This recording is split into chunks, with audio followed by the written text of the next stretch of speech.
ရှေးဟောင်းပြီးသူကလက်ရာတွေကိုစိတ်ဝင်စားသူမိတ်ဆွေတယောက်လားယဉ်ကျေးမှုပေါင်းစုံရဲ့အလှအပကိုမျက်နှိုးတက်တဲ့သူတွေအတွက်ဒီနေ့မှာထူးခြားတဲ့နေရာတစ်ခုအကြောင်းပြောပြချင်ပါတယ်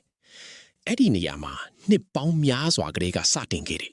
နှလုံးသားနဲ့တိဆောက်ထားတဲ့ပြီးသူကလက်ရာတစ်ခုရှိနေပါတယ် အိန္ဒိယနိုင်ငံကာနာဒါကပြည်နယ်ကပတာတာကာဆိုတဲ့နေရာလေးပါ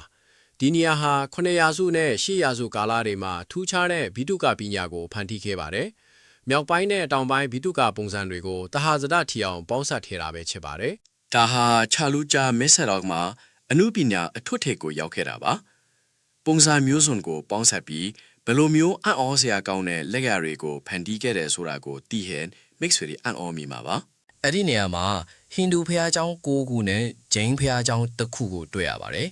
အဆောက်အုံတိုင်းဟာသူတို့ခေတ်ရဲ့ပုံမြင်တွေကိုဖြိုးဖျနေသလိုပါပဲဒီထက်ကမှအထူးခြားဆုံးတစ်ခုရှိနေပါသေးတယ် အဲ့ဒါကတော့ဘီယူပါကချာဖျားကြောင်ပဲဖြစ်ပါလေအဲ့ဒီဖျားကြောင်ကို948လောက်ကတိဆောက်ခဲ့တာပါဒီလိုအမွေအနှစ်တွေမှာဘသူကဘာကြောင့်တိဆောက်ခဲ့တာလဲဆိုတဲ့ပုံပြင်တွေအမြဲရှိနေတတ်တာကိုမိတ်ဆွေတတိထားမိမှာပါ ဘယင်မာလိုကာမာဟာဒေဝီက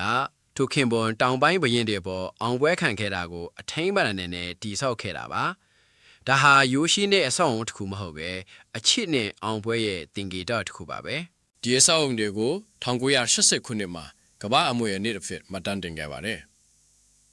ဒီနေရာဟာ9.56ဟက်တာကျယ်ဝန်းပြီးဘေးပတ်ဝန်းကျင်173.48ဟက်တာကလည်းအရေးကြီးတဲ့ထိန်းသိမ်းရေးဧရိယာအဖြစ်ပါဝင်ပါတယ် ပတာတာကာလဟာကျောင်းတုံးတွေနဲ့စောက်ထားရုံတင်မဟုတ်ပါဘူးနိုင်ငံတစ်ခုရဲ့ဘီတုကပုံစံတွေပေါင်းစပ်ပြီးထူးခြားတဲ့အမှုပညာကိုဘယ်လိုဖန်တီးခဲ့တယ်ဆိုတာကိုပြောပြနေတာပါ